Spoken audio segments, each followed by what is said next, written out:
Distinguished ladies and gentlemen, all protocols observed, a warm welcome to the second day program of activities for the Women and Youth Conference that AFRAA is staging with the kind support of Collins Aerospace. We are joined in this conference by 260 registered participants from the air transport industry in Africa and across the globe. My name is Maureen Kahonge, Senior Manager, Business Development and Communications at AFRAA. The theme of this year's conference is Women and Youth Development in Aviation for a Sustainable Future. The conference will provide an ideal forum for air transport industry stakeholders to dialogue, exchange knowledge and experiences, deliberate on feasible solutions to bridge the gender gap, and to develop young professional aviation stakeholders for the sustainability of the air transport sector. Yesterday's agenda covered the subject of development and promotion of women in aviation. Today's agenda will cover the subject of youth development. On this important subject of youth development, the development of skilled professionals in the aviation and aerospace industry in Africa is critical, as a large contingent of the current aviation professionals will retire, and the aviation growth will require more qualified and competent professionals for the future. The continent needs to train, develop, and groom youth to meet the African global needs of the industry of tomorrow. It is the hope of AFRAA and Collins Aerospace that you'll find this conference useful and productive. Before we start today's program, we are honored to have with us today the presence of Mr. Kamil Alawadhi, the Regional Vice President, Africa and Middle East of IATA, who could not join us yesterday due to unforeseen circumstances. And we will accord him an opportunity to make his keynote speech before we start the day's program of activities. Welcome, Mr. Kamil, and you have the floor for your proceedings. You have the floor. Thank you very much, Maureen. Ladies and gentlemen, esteemed guests and colleagues, first of all, thank you for inviting me here, and I'm very sorry that I wasn't able to make it yesterday due to internet issues, which is surprising today and shows how dependent we are on the internet. So it's truly my pleasure and an honor for me to be in this conference today. I don't want to particularly bore everybody with specific numbers. I'm sure that a lot of it was covered yesterday. I'll just briefly walk into where we are today. So, you know, we know by experience, I think everybody knows that in February this year, February last year, I'm sorry, we were hit by the COVID. And it really devastated the aviation industry around the world in more ways than most people can imagine. Every part of the aviation industry has been hit hard, and the recovery has been. So a lot, as a direct impact from this, a lot of jobs were lost, whether it was inside airlines itself or with handling agents, airports, manufacturing, so on and so forth.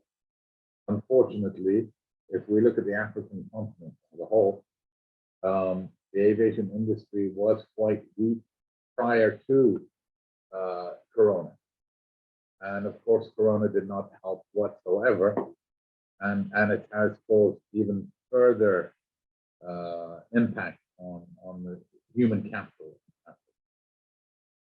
If we look at the last the next 20 years, we're expecting that at least another 1,000 new aircraft will be introduced into the African continent, which means that you would need about 60 to 70,000 skilled personnel, whether they are technicians or pilots, so on and so forth. This is quite a significant growth, and this growth needs to be tackled today if we want to hit these targets down the road.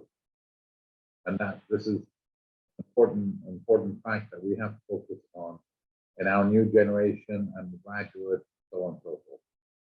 If we look at today, we can see that, for example, women are only about 5% of the pilots are women.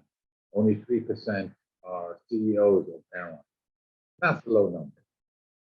But to do it overnight, it's not practical. But to start while the kids are still at school, ensuring that we have equality between all the genders, ensure that we open up the chance for kids to develop into the aviation industry is what we should be focusing on. If you notice that there are organizations that have a balanced gender management, and these organizations generally perform far better. In my region, I have exactly 50% women and 50% men. My management is 50% by 50%, and it's going beautifully.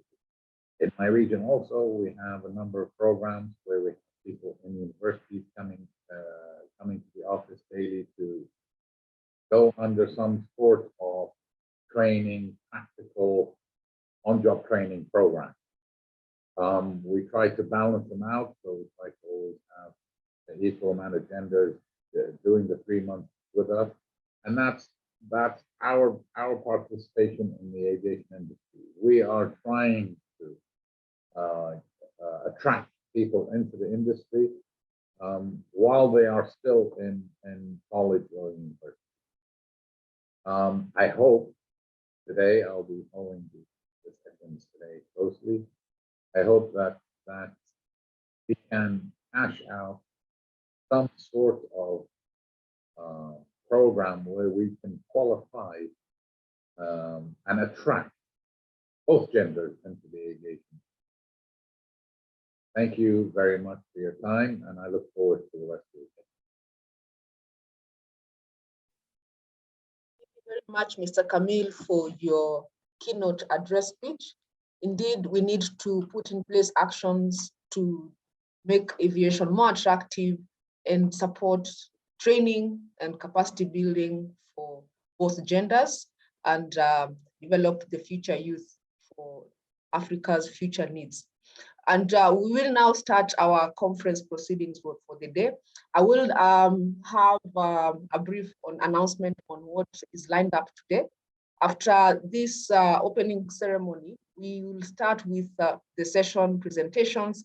We have a first presentation by IATA on right skilling and meeting training needs to support the industry restart.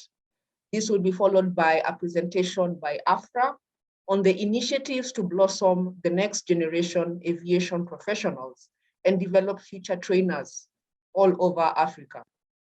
We'll also have a very insightful presentation on ICAO NGAP, the next generation of aviation professionals program. What are the strategies and best practices to attract and retain the next generation of aviation professionals in Africa? This will be followed by an executive interview by Collins Aerospace Youth Development Initiative. We will have a guest on panel who is a beneficiary of this program. After the coffee break, we shall have an interview on yet another initiative of Collins Aerospace named Bet Shikan. The president of Bet Shikan will be with us on stage.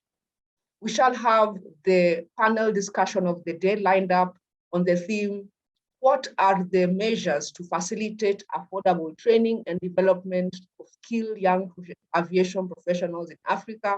And on this panel, we shall have the managing director of Ethiopian Academy and the founder of the Young African Aviation Professional Association, YAPA, the president, and among other panelists who will share with us insights on how to meet this objective. We shall have the final presentation of the day thereafter on Prodigy, and they shall talk to us about cost-effective solutions to address the training capacity needs to aspiring and professional pilots, cabin crew, aviation engineers, and managers. This shall be followed by the closing ceremony of the event. We now proceed to the first session, which is the presentation by IATA on right skilling and meeting training needs to support the industry restart. To join this session, please go to your conference platform, click on the session presentation 4, and let us meet at that session where we shall be joined by our presenter, Ms. Ewemade Atake, Manager Industry Solutions, IATA. Thank you very much and see you at the session.